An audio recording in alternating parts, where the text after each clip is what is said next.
मैं संतोष कुमार, मेरी कंपनी है बाबा एंटरप्राइजेस। मेरी दुर्घटना हो गई है अचानक में। मेरी कंपनी में कुछ लोगों को करंट लग गया है, मेरे को भी लग गया। देखो इतना हाथ जला हुआ है, सारी पीठ जली हुई है। मैं 4-6 दिन 8 दिन हॉस्पिटल में रहा। उसके बाद हॉस्पिटल से मुझे डिस्चार्ज कर दिया। मुझे पता लगा है कि मेरे यहाँ एक लेडीज़ जो काम कर रही थी उसकी डेथ हो गई है। तो मेरे को नहीं पता था, मुझे पता लगा तो हमने कहा कि बहुत दुख है। उसके बारे में बहुत रोया मैं बाद में, ठीक है। और मुझे ये भी पता लगा कि वहाँ कोई बच्चा भी था, जबकि बच्चा मैंने अलाउ नहीं कर रखा वहाँ पे कोई, ठीक है। हो सकता है छोटा बच्चा दूध पीने गया हो, लेकिन मेरे नॉलेज में ऐसा कुछ नहीं था, ठीक है। अब बाद में वहाँ उन लोगों को बचाने के लिए गए तो हमें दिखा कि वहाँ पैनल में जो हमारा वो होता है, भट्टी होती है जिसमें हम पकाते मल, उसके पैनल में बहुत तेज़ स्पार्किंग हो रही है। मैंने कोशिश करा कि लाइट काटे उसे बंद करें, तो उसके साथ साथ मैं गया तो मेरे को भी झटका लगा और मैं पूरा बिजली बोर्ड पे गिरा, जाके तड़पता रहा। लास्ट में अपने आप एमसीबी गिरी तो हम लोग उठ के फिर बाहर गए और हॉस्पिटल चले गए। लेकिन जब हमें बाद में पता लगा लेडीज़ भी थी वहाँ पे, तो हमने उसका खबर लिया। 3-4 दिन जब तक मैं हॉस्पिटल में वहाँ दूसरे बेड पे था तो हमें पता लगा था लेडीज़ बिल्कुल सही है, खा पी रही है, उसकी भी छुट्टी होने वाली है। तो हमें तसल्ली मिल गई कि हमने चलो ठीक है छुट्टी हो जाएगी, सब लोग कुशल से हैं। और हमने जो भी खर्चा खाने पीने के, उनके घर वालों के, रिश्तेदारों के, जितने भी लोग आए थे, आने जाने का, खाने पीने का खर्चा सब दिया।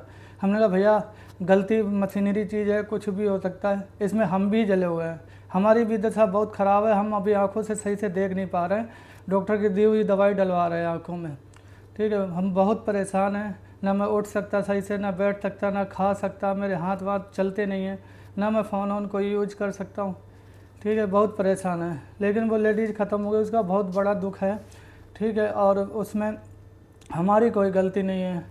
हमने बताओ उसमें क्या कर दिया, काम हो रहा था, बाकी सब भाग गए, वो भागी नहीं भागी। हम तो बचाने गए और वहाँ बंद करने गए तो मेरे को भी करंट लगे, मैं भी उसकी चपेट में आ गया हूँ, ठीक है। अब बताओ मैं क्या करूँ। ये लोग हमें मारने की धमकी दे रहे हैं, फ़ोन कर रहे हैं और कह रहे हैं कि तुम पैसा दो, 18 लाख 20 लाख कभी 25 लाख दो, और दबाव बना रहे हैं, नहीं तो हम ये कर देंगे, FIR कर देंगे, ऐसा कर देंगे, वैसा कर देंगे। मैंने कहा भैया हम किराए पे रहते हैं, 4200 रुपये मेरा किराया है रेंट का, और 3 महीने से मैंने उसका किराया नहीं दे पाया।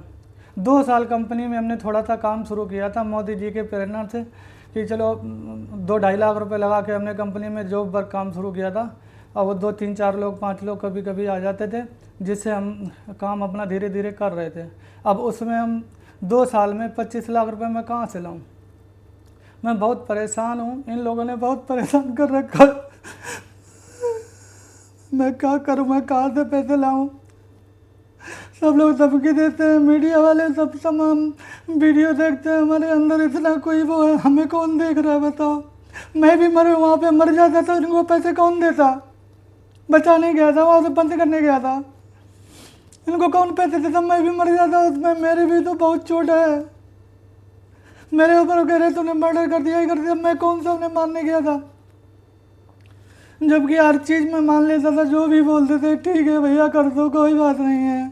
सब लोग बहाना करते, वहाँ लाइट आग लग गई, जाओ वहाँ पे देखो जाके, उसमें आग लगी भी है कि नहीं लगी है। कुछ नहीं लगा, पैनल जला हुआ है भट्टी का, उसमें स्पार्किंग हुई है बिजली की बहुत तेज। उसने मेरे को झटका उससे फेंक दिया तो बोर्ड वोर्ड बिजली के थे वो मेरे पीठ में लग गए, हम वहीं लौटते रहे। कुछ भी नहीं हुआ, ना कोई आग लगी है ना कुछ भी हुआ। ये है कि प्रेशर से भट्टी के गेट खुल गए और एमसीबी गिर गई और उसके बाद हम लोग उठ के भाग गए, बस इतना हुआ है। प्रेशर से कहीं गेट खुलने के बाद कोई आग नहीं लगती। अगर आग लगती है तो पूरी कंपनी में कागज़ भी है, पन्नी भी है, ठीक है, रोड वोड सब पड़ी हैं, वहाँ पे जाओ देखो जाके, उसमें किसी में थोड़ी सी भी आग लगी है कि नहीं लगी है।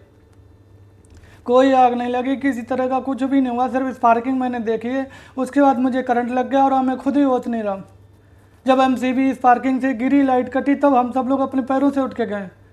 मुझे पता चला था महिला के पैर जल गए तो मैं कोई बात नहीं, जितना खर्चा आएगा हम देंगे, खाने पीने के देंगे, रहने सोने के देंगे, जितने दिन बैठेगी काम नहीं कर पाएगी मैं पैसे दूंगा, हर चीज़ की मैं व्यवस्था कर दूंगा, कोई दिक्कत नहीं आएगी, आप लोग आराम करो, कोई दिक्कत नहीं। लेकिन मेरे वहाँ छुट्टी होने के बाद अचानक उनके भाई ने बोला मैं लखनऊ ले जाऊँगा इनको, हॉस्पिटल से ज़बरदस्ती छुट्टी करवा ली। अब वो छुट्टी कराने के बाद पता चला कि इन्होंने एम्बुलेंस में अंदर ले गए और पता नहीं उसको क्या हो गया, वो ख़त्म हो गई। अब वो एम्बुलेंस में हॉस्पिटल से बाहर का, तो मुझे हॉस्पिटल के कागज़ चेक कर लो, उसमें वहाँ कोई ऐसी डेथ वेथ का नहीं लगा हुआ है। इन्होंने अपनी ज़बरदस्ती वहाँ से छुट्टी कराई है लखनऊ ले जाने के लिए। अब मैं कैसे करूँ, मैं खुद वहाँ पे जा नहीं सकता, मैं चल नहीं सकता, मैं कुछ करूँ, मेरे हाथ इतने जले हुए हैं कि खाना तक नहीं खा सकता। तो मैं वहाँ कैसे देख रेख लगा, हम तो सिर्फ पैसे दिवा किसी के थ्रू पहुँचा देते कि भैया हेल्प कर दो, भैया हेल्प कर दो। मैं खुद गरीब आदमी हूँ, मैंने 2 साल काम किया, बस 2 साल में मुझे ये भी नहीं पता चल पाया क्या होता है कैसे होता है। बस ये कि जो लोग बता देते थे ये कर लो, वैसा कर दो, ऐसा कर लो, ऐसा कर दो, ऐसा कर लो, ऐसा कर दो। मैं 20-25 लाख रुपए, कभी 8 लाख, कभी 10 लाख, कभी 20 लाख, कभी 18 लाख मांगते, मैं कहाँ से लाऊं?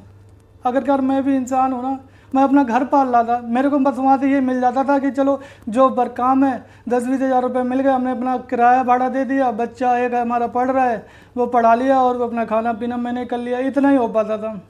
कल मैंने अपनी बीवी का मंगलसूत्र बेच के तब हमने कहीं खाना पीना कर पाया। अब बताओ मैं इतना कहाँ से लाऊं? इन्होंने मेरे से माल पैसे मांगे, तो मैंने कहा भाई जो मेरे से बन सकेगा वो कर देंगे। ये कह रहे थे हमें 3 लाख तुरंत दे दो और 4.5 लाख रुपए हमें 15 दिन बाद दे देना। फिर भी मैंने कहा भैया हमें थोड़ा सा टाइम चाहिए, आप कोई दिक्कत नहीं, मैं ठीक हो जाऊं तो मैं कमा के या कहीं उधार लोन कुछ भी करा के मैं आपका करूंगा, बच्चों के लिए, अब बच्चे हैं तो करने तो पड़ते ही। तो हम 7.5 लाख रुपए के लिए तैयार हो गए थे। हमने कहा हम काम धंधा करके किसी से कर्जे पे पैसे उठा के हम आपको कर देंगे। वो 3 लाख रुपए कल हम इसलिए नहीं कर पाए क्योंकि कल बैंक भी बंद थी। मैंने जिससे जिससे पैसे कर्जे पे मांगे उन लोगों ने